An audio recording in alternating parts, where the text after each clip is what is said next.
What's up, Taiwan? I'm Yvonne. Thanks for joining us on TaiwanPlus.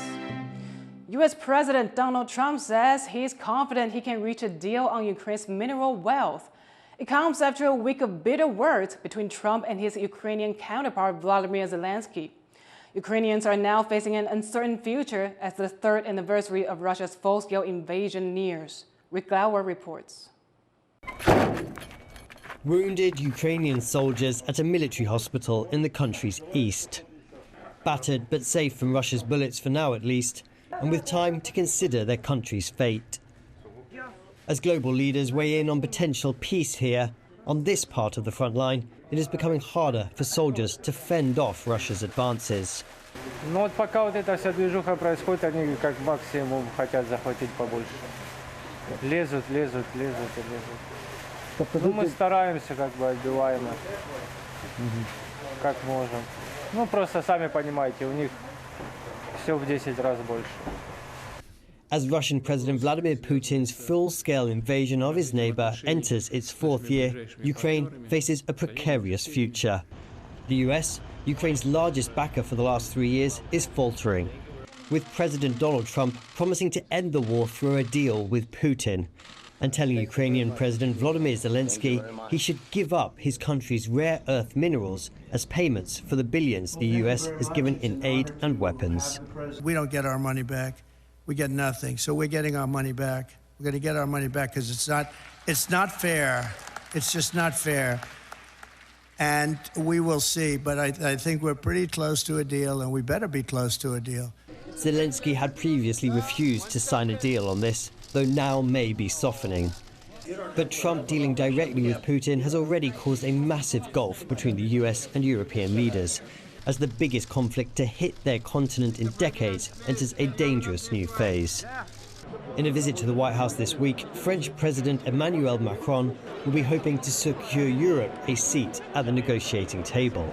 President Macron clearly believes that he can have some kind of impact on the decision-making process in the United States in a moment of crisis, transatlantic crisis. And I think Macron believes that he has a historic role to play. Whether he can actually achieve something, however, in this visit is an entirely different matter. Europe is waking up to shouldering a greater burden of pursuing peace. Many people in European capitals showing support for Ukraine and its fight.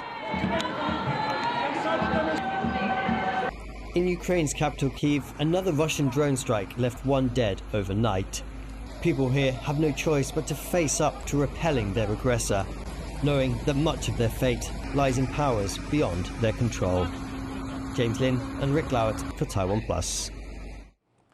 Nearly 100 people gathered outside Russia's de facto embassy in Taiwan to show support for Ukraine on the eve of the third anniversary of Russia's invasion. Rick Lauer was there. Outside Russia's de facto embassy here in downtown Taipei, people are gathering to condemn Russia's invasion of Ukraine and show solidarity with its people's fight against that aggressor.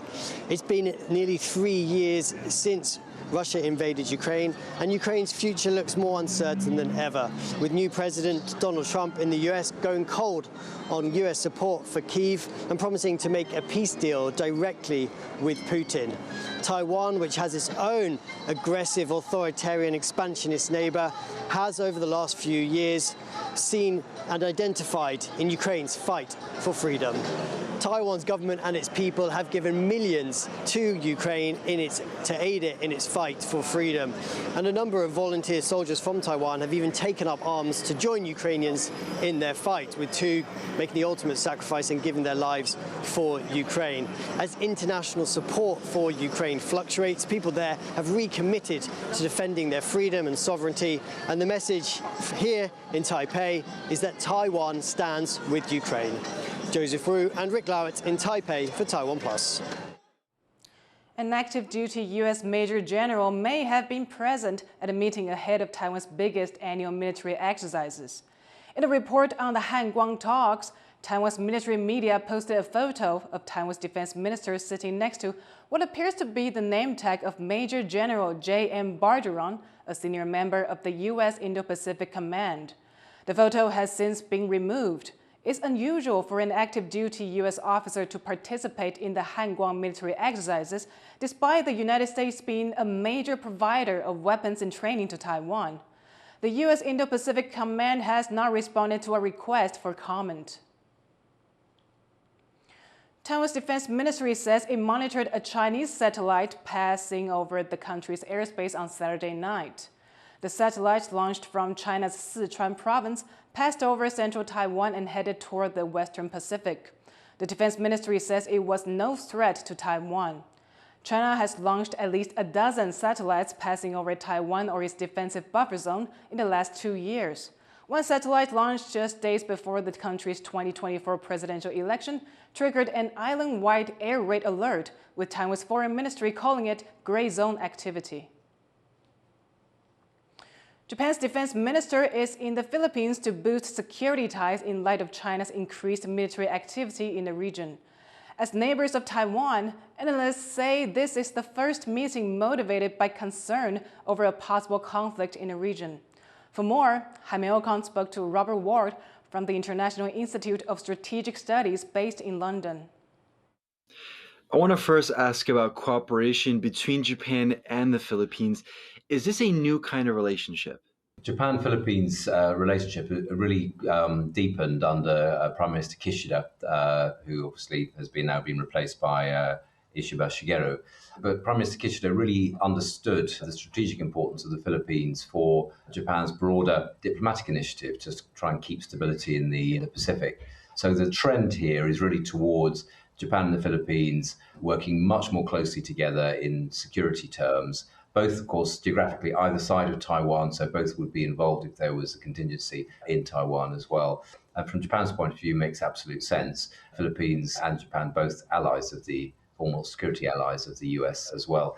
And I think this relationship becomes more important given, of course, the uncertainties of Trump II, the second Trump's administration's approach towards Asia and its allies. This meeting between the defense ministers could also pave the way for a new deal on radar systems and intelligence sharing. How significant would that be? Intelligence sharing across the region is clearly vital, particularly given the size of the sort of growing size of China's military. Not just China, of course, also Russia and North Korea. There's all sorts of other strategic alignments going on that means intelligence sharing is really important, and it's a bit spotty over the region.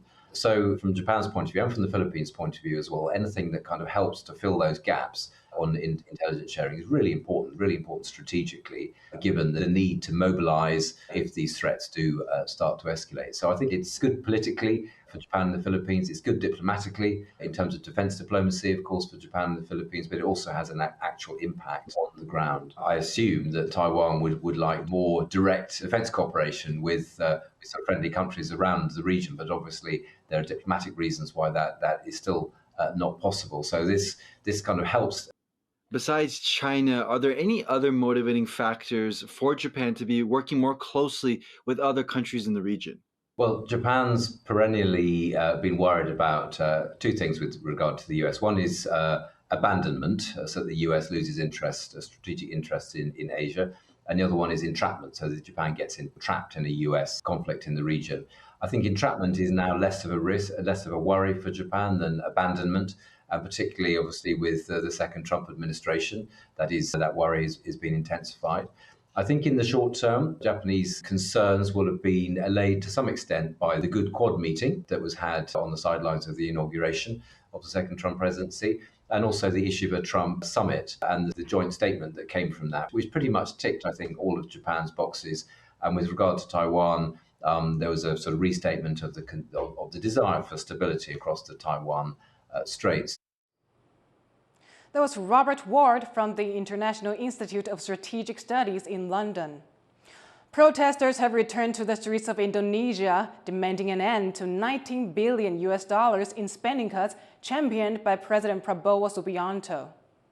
We demand the re-evaluation of these budgetary allocation policies. We demand timely and fair compensation for the educators. We demand the evaluation of the free nutritious meal program, and we demand to review the large project large-scale projects, and we demand the implementation of pro-people policies. In both the country's capital, Jakarta, and second biggest city of Surabaya, hundreds on Friday continued earlier protests with the theme Dark Indonesia.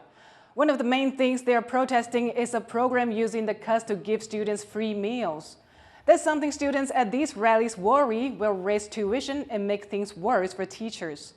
There's also anger at a growing military role in civilian work and a lack of cooking gas subsidies. In the mountains of eastern Nepal, a cable car project aimed at boosting visitor numbers is splitting a community apart. While some see the project as an economic boon, concerns about indigenous ways of life and the environment have led to protests and even violent clashes. John Van Trieste reports. Marching past toppled rhododendron trees, a band of protesters takes to the hills in Nepal's Taplejung district, near where a 2.5-kilometer cable car project could soon bring big, and for some, unwelcome changes. Nepal's government supports the $22 million project that will whisk the hundreds of thousands of Hindu pilgrims that come here each year to a popular mountaintop temple, saving hours of walking. It's even calling the project, here in the far east of the country, a matter of national pride. But whereas similar projects have been finished elsewhere in the country, here, local pushback has been strong. There's even been violence.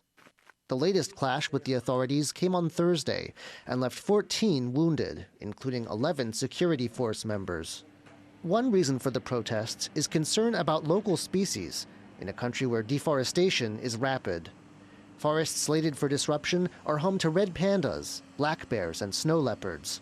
And despite a Supreme Court ruling that the project should be subject to strict regulations, there are worries of a fast and loose environmental impact assessment. It's about ways of life, too.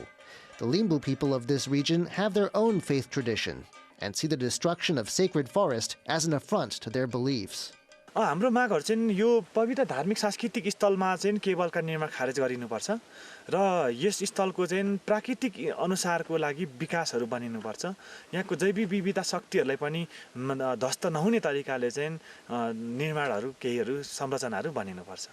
But there is also local support for the project. This is a country with a 10% unemployment rate, but where the tourism industry promises growth. The businessman behind the project, since its announcement in 2018, even says the cable car will create 1,000 local jobs. You purely means of transport, number one. म त्यहाँ उहाँहरुलाई जसले धर्मको चाहिँ कुरा गर्नु भएको छ means of transport हो जस्तो मान्छे हेलिकप्टर चढेर जान्छ मान्छे चाहिँ भन्नाले चाहिँ अब भन्न न उसमा चाहिँ कि त हेलिकप्टर चढेर पनि जानु भएन हैन त्यसले गर्दा means of transport हो नम्बर 1 यसले चाहिँ भन्नाले त्यहाँको चाहिँ उलाई चाहिँ सपोर्टै गर्छ अर्को जहाँको सम्बन्ध चाहिँ रोजगारीको कुरा छ होटल रेस्टुरेन्टको कुरा छ अहिलेको पाएको रोजगारीको धेरै गुना बढी चाहिँ मान्छेले रोजगारी पाउँछ. But there will be losers as well as winners.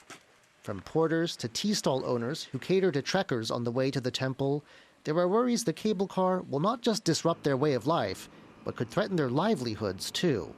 अनि यहाँ नबुझ्दाखेरि यहाँनेर मान्छेले विकास हुन्छ भन्दैछ नि त अब सिधा चढ्नु पाइन्छ केबल कार चढ्नु पाउँछ अब यो बाटो यत्रो दुःख गरेछ अब भोलि पर्सि यहाँनेर उसो विकास हुन थाले चाहिँ त्यो केबल कार बन्ने थाले चाहिँ यहाँ त झार उम्रिन्छ.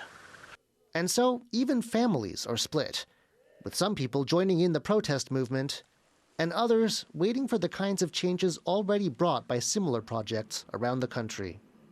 Joseph Wu and John Van Trieste for TaiwanPlus. In baseball, Taiwan beat South Africa 9-1 in its second World Baseball Classic qualifier, meaning the country still has a chance to make it to next year's tournament. The win follows a heavy defeat to Spain in Friday's opening game that threatened to knock Taiwan out of the running. The team takes on Nicaragua on Sunday evening as it vies for one of two qualifying spots from the group of four. Thank you for watching What's Up Taiwan. I'm Yvonne Yang. Take care, and I'll see you next time.